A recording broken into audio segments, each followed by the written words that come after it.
Hello, and thanks so much for joining us. I'm Carol Jenkins. The program is Black America. My guest today is Denene Millner, creator and director of Denene Millner Books, New York Times best-selling author and award-winning journalist. She does everything, actually. She has co-authored over 32 books with people such as Will Smith, Taraji P. Henson's bestseller, Around the Way Girl, one of my favorite titles of all times. The mega bestseller, Act Like a Lady, Think Like a Man, with Steve Harvey, that later turned into a film and countless other things, properties. Today she's here to talk about her first novel, One Blood, a story that takes us through the trauma and healing of 3 generations of women. I'm excited to talk to you today. Denene, thank you so much for being here. I'm excited to be here. Thank you so much. And just giving the short introduction to you, because we left out maybe a dozen things that you also do. I call you the Denene Millner industry because you do everything. This is your first novel, though, and one that turned into a personal journey for you as well. You're talking about 3 generations of Black women, who've got some powerful things going on in their lives. Talk to us about each of the 3 generations. Sure. So One Blood is about 3 women. One, a teenage unwed mother who has her baby taken away. The second, the adoptive mother who raised that baby. And then the third story is about the baby as an adult and mother in her own right. And when I when I conceived the idea for the book, it was really about getting to know my own mother. She passed away shortly after I gave birth to my second daughter. And though our relationship had started to change, we came from a generation where children were to be seen and not heard, and we didn't really talk as friends or as women to women. So by the time that I had my second baby, I saw our relationship changed a bit. She was talking to me more as a woman and trusting me more as a woman. But then she passed away, and there were so many questions that I had for her and so many memories that I wish that other people were able to relate to and appreciate about a Black woman who, rode the Great Migration from South Carolina to New York, was married, had kids, kept a home, worked, lived a beautiful life, had friends, but was, in my opinion, her life and the life of her friends were invisible.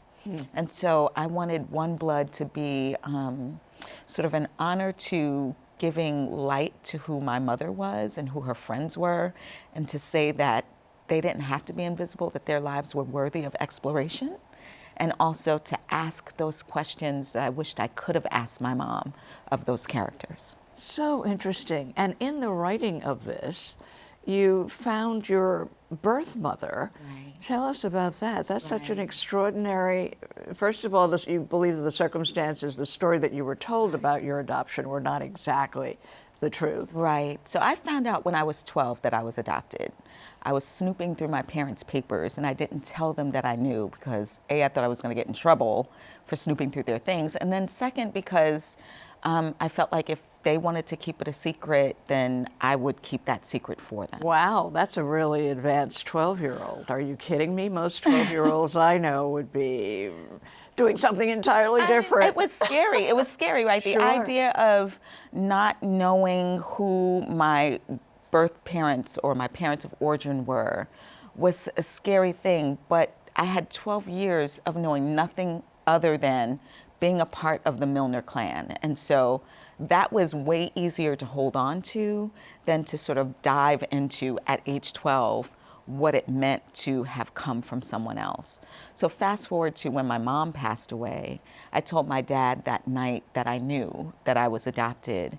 And so he, acknowledged that I was adopted and told me a very simple story that I had been left on a stoop at an orphanage on Canal Street here in New York, and that they went looking for a daughter 4 days later at that orphanage and found me and brought me home. That was the beginning and end of my origin story. It's a great story. It is. It's a beautiful story, but it wasn't true. And I found that out when I was researching One Blood. One night I Googled, what was it like for a single, teenage mom to be pregnant in 1968? And I kept coming across all of these message boards for Booth babies. And these were all people who either gave birth in a Booth Memorial Hospital. They were homes for unwed mothers all throughout the city, all throughout the country. Or they were children who were looking for their birth mothers. And I was born in a Booth Memorial Hospital, right here in Queens. Right. And so I didn't know that Booth Memorial Hospital was a home for unwed mothers until that night when I saw all of these people looking for one another. And then I got obviously really upset because further exploration revealed that these homes were turned into homes for unwed mothers to talk them out of their children. Right. And 85% of the children who were born to mothers in those homes were adopted away. And so the chances were that my mother didn't leave me somewhere, that I was most likely taken from her. Right. And so that was really, really upsetting, because the idea of, that was my mother. Sure. And the idea of me being taken away from her instead of her having the agency to make that decision for herself was really, really upsetting. Doesn't take away from my mother and my dad who raised me and who are my mom and dad. But the idea of being taken from your mother is just something that is beyond. And so later on, I found out. I want you to know I'm sitting here totally riveted. This is going to make such a great movie, too, I mean, this whole story We'll see. But, later on, I actually did more research and found out that here in New York, you are allowed to get your full birth certificate if you are adopted and know the hospital that you were born in and your birth date. And so I never knew if my birth date was actually real, because I'd been left on a stoop. I thought that it was made up. I thought that Booth Memorial Hospital was just the place they took me to have me checked out, and then that's what they wrote on my birth certificate. Turns out that that wasn't the case. I wrote away for this birth certificate and not sure if I would get it. 2 weeks later, it shows up with my birth mother's name, her age, her original town of origin, where she lived here in New York. She lived in Flushing. And I was able to use those details, journalist background, to find her within a couple of weeks. No kidding. Mm-hmm. Yeah. And then you found her, and I found her. I found her through her death certificate, and she was living in a small town in the middle of Georgia, which happened to be the same town that I moved to when I left New York and moved to Georgia.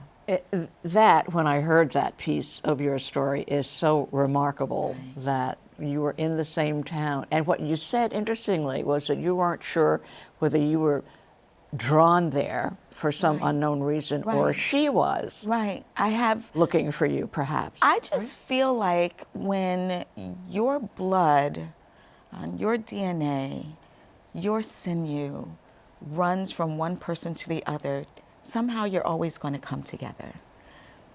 I don't care what it is, how you try to get away from someone, that somehow, I know that with my own daughters that I carried in my womb, I would go through heaven and earth to find them.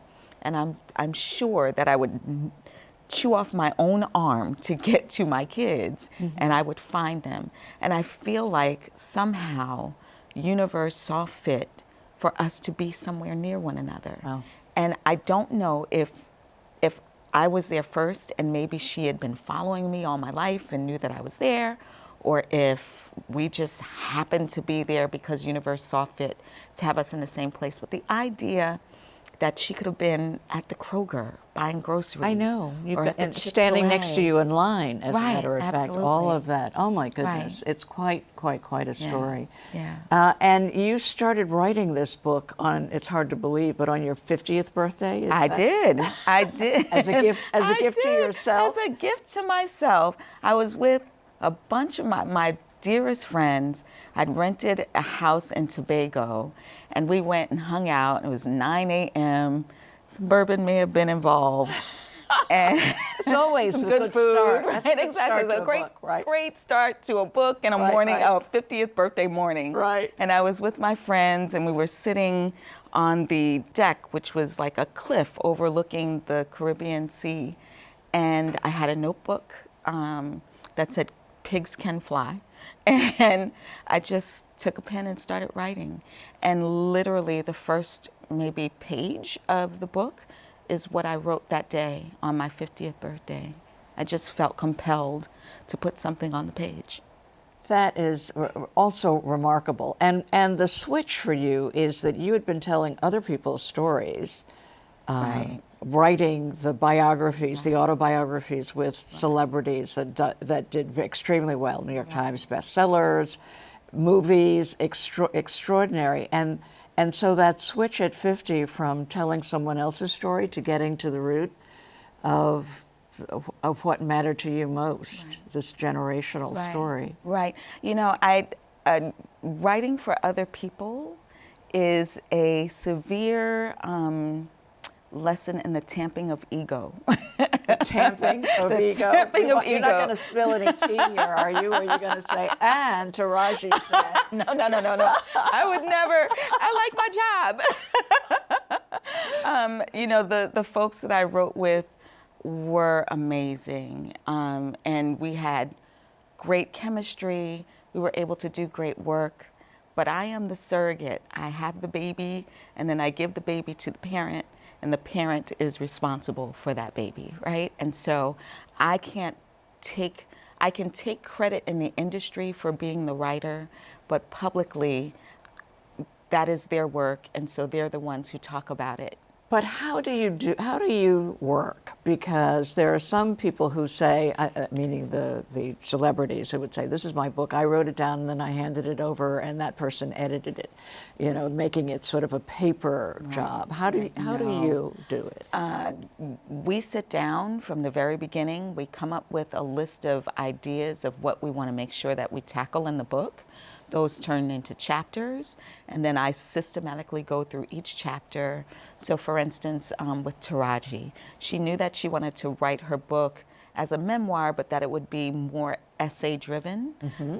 And she had these very specific ideas of what she wanted to talk about, what it's like to be a black mom in America to a son, what it's to a black son, what it's like to be an older woman in Hollywood, what it was like to be a single mom or to have a dad with mental issues. And so I would come to our conversations, we would talk for 2 to 3 hours, and I would say, okay, today we're going to talk about your mom.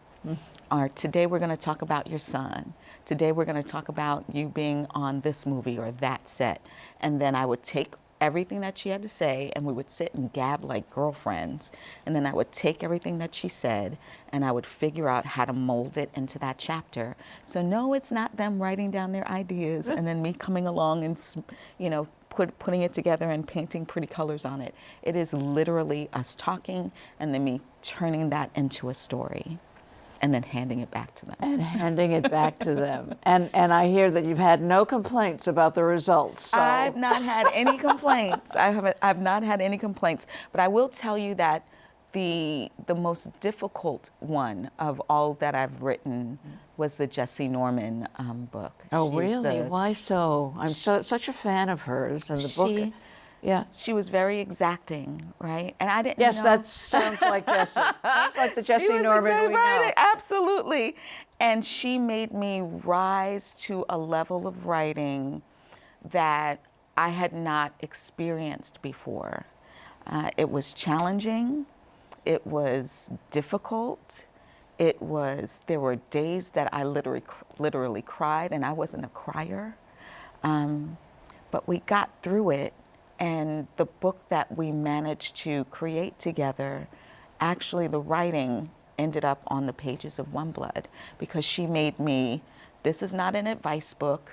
This is not you gabbing with Taraji. This is not you crying with Cookie Johnson and talking about her life with magic. This is you writing an epic story about an opera singer, and I need you to rise to that level. And that writing that I did, I think, was a direct, parent to what I ended up doing with to One Blood. Absolutely. And so let's go through the characters. Grace, for instance. Sure. Talk to us about Grace and how you identify with her. So Grace is the birth mother. She's 16 when she has the baby. And how old was your mom? She was 19. 19. Yes, she So, was 19. so Grace is 16. Right, she's 16. So I made her 16 before I realized that my birth mom was 19. Right. But she's 16 and she comes from rural Virginia. She lives with her grandmother and her mother. All three of them have ambitions. Mama, who is the grandmother, her ambition is to take care of community, to be a healer. She's a midwife. She helps women, black and white, in the segregated town have their babies. And in her mind, this is the legacy from her grandmother and her mother, and she's passing it down to her daughter and her granddaughter. Her granddaughter is very into it. They both have this ability to see. They have this intuition. They're able to see into the future. And they both recognize that the path that Grace's mom has chosen will not end well. I won't give it away, but they both see what happens. Grace ends up getting taken away from her grandmother, and then she goes to New York and leads a life that is colored by colorism, classism, some patriarchy, and then she has her baby taken away. And we're left to really, my dad is from Virginia, and the story that I created of Grace is rooted in a lot of the things that I've seen in rural Virginia, things that my dad, who's 88, his name is James, he's my heart. He's the one who talked me into writing. He tells stories about what it was like to grow up there and how important it was to him to help me and my daughters understand that not everything was about being afraid. Not everything was about being concerned about what the white folks were doing, because they had their own very self-sufficient community.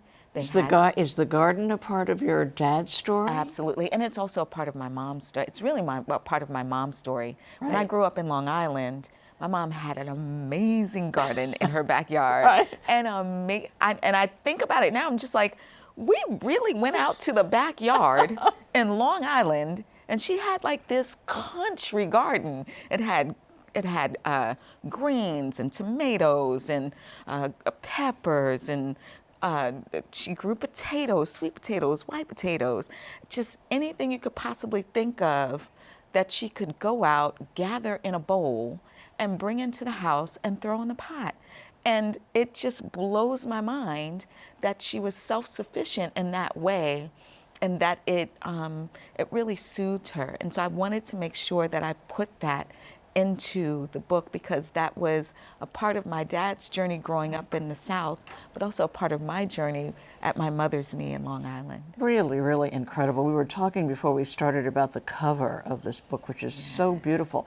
I mean, you look at it first and you see this brilliant young girl's face, but and then when you look closer, Right. you know, you see. Talk to us about this piece of artwork that spoke to you Sure. about. When the publishing company Tor Forge, actually it was with Macmillan first. It's with Macmillan, but it was with St. Martin first.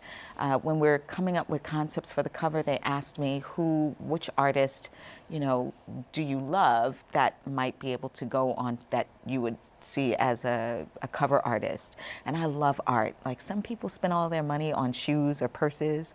I spend my money on art. Art, you do? I love art, yes. And so I follow a bunch of different artists, definitely on Instagram. And I have a bunch hanging up on my wall. And Tawny Chapman who created this piece. Her name is Tawny, Tawny Chapman, Chatmon. She just sold a few pieces of artwork for I her, want you one to of her get her favorite name artists. right. I want you to get her name right because she's amazing. You are so good. That was brilliant. Yes. So We can go ahead and the piece that I have on my wall. But she created this beautiful series that was of children, black girls with big, bountiful, gorgeous hair, and she's a photographer, and then she turns that photography into pieces of art. And she took old pictures that she found in different places throughout the continent of Africa and created faces within their hair to sort of marry the idea that what we have in our hair is our DNA, is our ancestors. It's where our people come from, and that we should honor the way that our hair grows out of our head, which in these days and ages is still a thing, right? Right. People Definitely. are still in work trying to tell black women that they can't have natural hair or locks or whatever. And so I just thought it was a beautiful series. They asked her if she would be willing to let us use a piece for the cover. She graciously said yes. She asked me for sort of ideas of who I thought each character looked like, and I sent her pictures, and she created new faces Yeah. for the hair. Just gorgeous. Right. And We understand that a friend of yours gave you the original. my agent and sister, Victoria Sanders, it surprised me with the piece that she created. So the piece that Tawny created, the actual body or the covering is white and black. It's off-white, white and black. And so we created this different color for the cover. But yes, it's hanging up on my wall in a prominent place. It's so wonderful. And looking at the generations, you now are making another series of generations. You have daughters. Talk to us about that, your relationship with your daughters and your conversations. Are they different than the conversations you had with your mom? Without question. You know, so if you really want me to big smile, you ask me about Lila and Mari Childs. Those are my girls. Yes. Mari is my older daughter. She's 24. She's a med school student at the Morehouse School of Medicine. Excellent. In Atlanta, Wonderful. where we live. Right. And my Lila is a senior at George Washington University. She's a public health major and a graphic design minor. And I just sent a text message to Lila yesterday. She sent me a picture of the two of us at a book event that I did in D.C. with Well Read Black Girl. And she showed up with all of her friends. Right. She brought all of her friends' books with her own money and had me sign them all. And then she sent me a picture from that night, and we look like twins. Like neither of my girls can deny me, but Lila looks exactly like I did when I was 21. Right. And I texted her back and I said, I texted her and said, I love this picture, it's the best one from that night. But then a few hours later, I looked back at it and I said, you are so perfect and beautiful. And I wish that when I was 21, I looked exactly like you. But I wish that when I was 21, I knew that I was pretty. Right. I wish that when I was 21, I wasn't so self-conscious about what other people thought about me. And I'm so impressed by you that you are this confident, beautiful girl. You are perfection. And she sent back a, "Aw, mommy." But, I wasn't looking for the "aw, mommy." I was, like I meant it. Sure. To be able to tell your daughter that. Absolutely. And to understand that she experiences her own beauty. Right. That's absolutely. really an advancement of the generations as we go through it. Absolutely, because when I grew up, I was really self-conscious about my hair. I was self-conscious about my skin color. I was self-conscious about my body shape, and my mother wasn't the kind of person to tell me that I was pretty. It wasn't that she didn't think I was pretty. It was just that she wanted. Now that I know as a mother the stakes of raising a girl in a society that doesn't value girls. Right. And how dangerous it could be for us. I know now why she was making me focus on something other than my looks. I think that she wanted me to focus on being smart and being accomplished and getting a career and being able to make my own money, because she felt like if I focused on my looks that I would fall into a trap of being taken advantage of by men. Sure. You're going to have to come back because we're running out of time. We haven't talked about as many things as we would like to.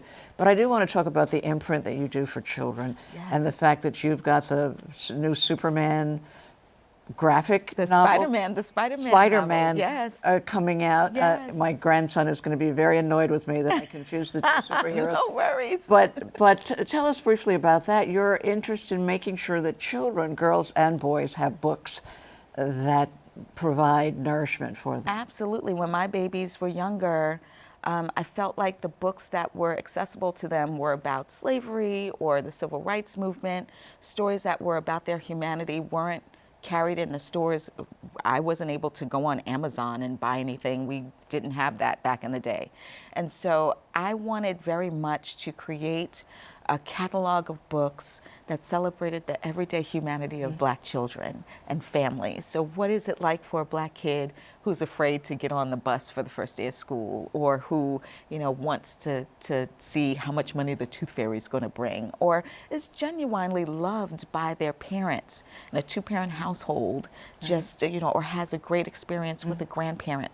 I wanted to create those stories, and a small publisher out of Chicago created this opportunity for me to have an imprint. Simon & Schuster came along. I want you to know it's the Denene Milner imprint. That's people, right. It's Denene Milner Books, and it's now at Simon & Schuster.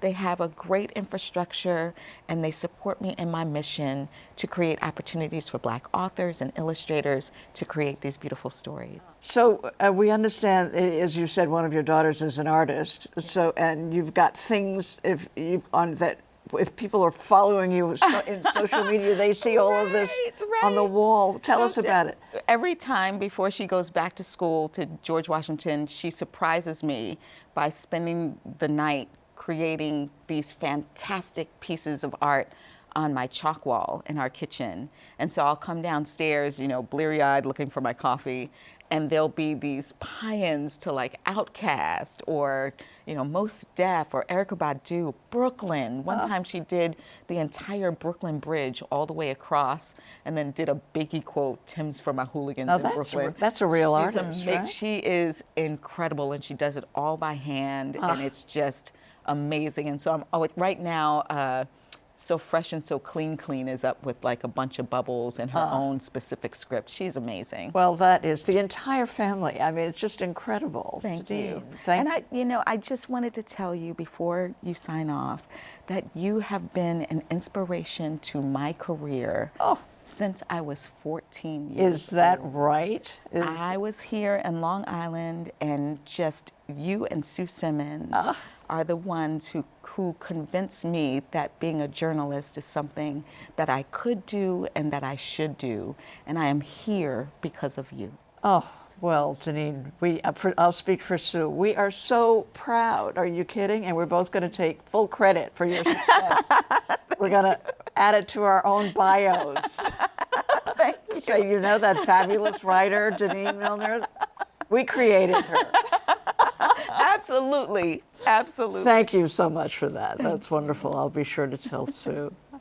I'm Carol Jenkins. The program is Black America, and we'll see you the next time. Thanks for being with us.